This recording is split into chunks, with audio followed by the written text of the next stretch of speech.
Yep, here we go. Revisiting another one of Ice Iron Grant Enterprises installments of Middle Earth MERP.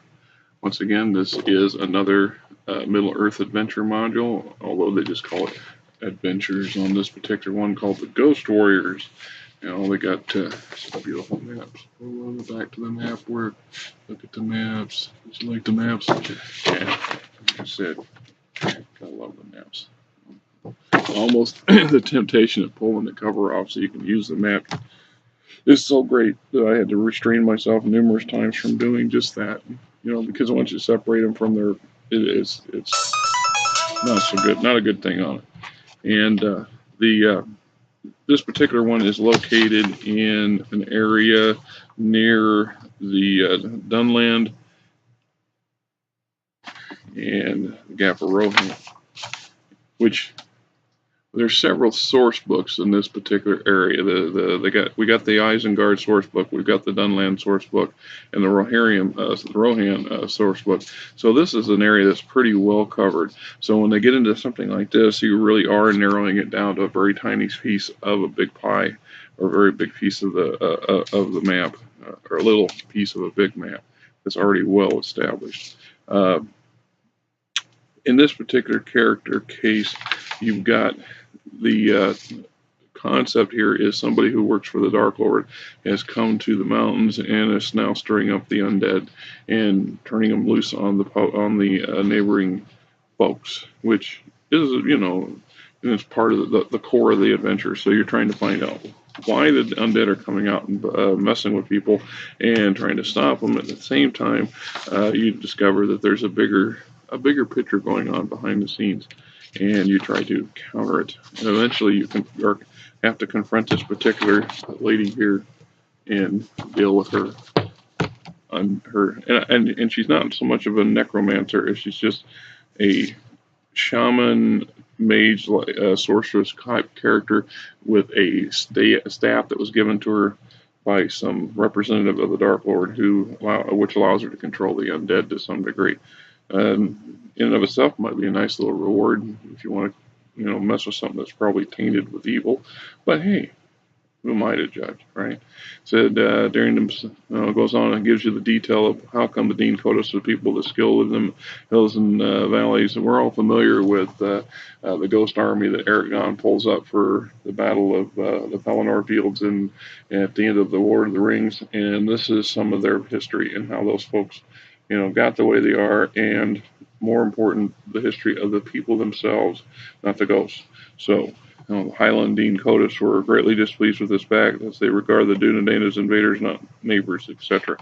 So then we go into the Ghost Warriors of Dunefarin, the NPCs, and Tackling Spirits. Nice little characters, bios, and stuff. Like I said, and I harp on this quite a bit.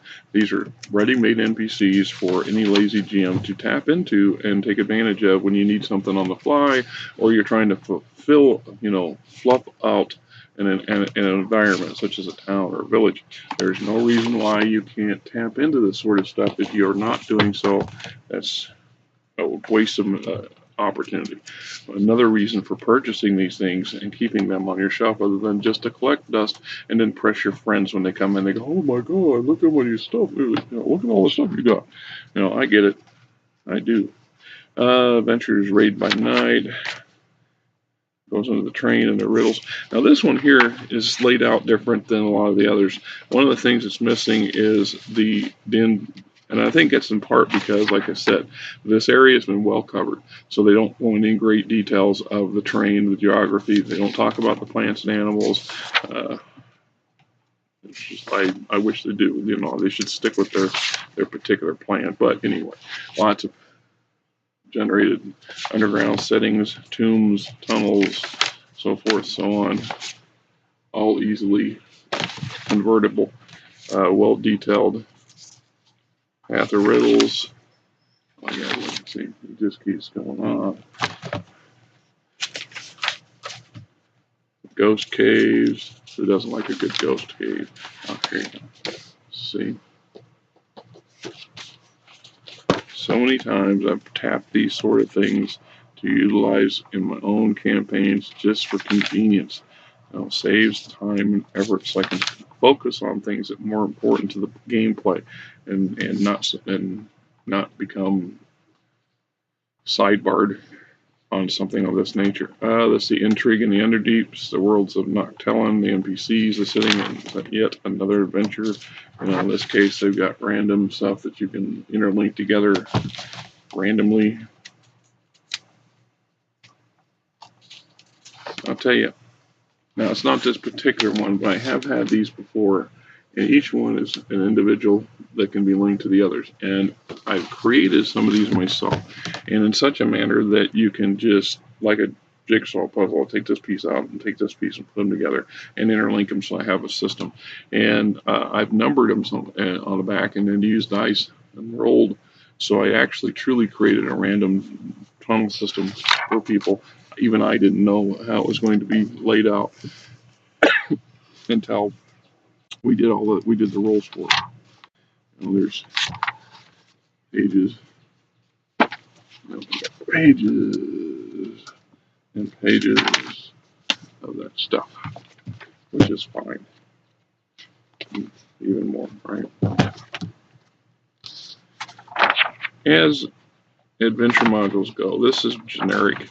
This is one of those categories that I felt that, I don't know, they tapped into a third party group of people. Somebody was not part of their core writer base, core design base, because it reeks of D&D. It's just a base standard module that you can find in most game systems today. And while there's nothing wrong with that, it doesn't really add to or take away from anything for MERP in the world building side of the sense of things. So, Ghost Warriors, take it or leave it. As an addition, I have it because you can't have a collection if you don't collect it all. That's the kind of whole point of collecting this stuff, right? I get uses out of it, like I said, not necessarily the sort of thing you play in the campaign, but material is always useful.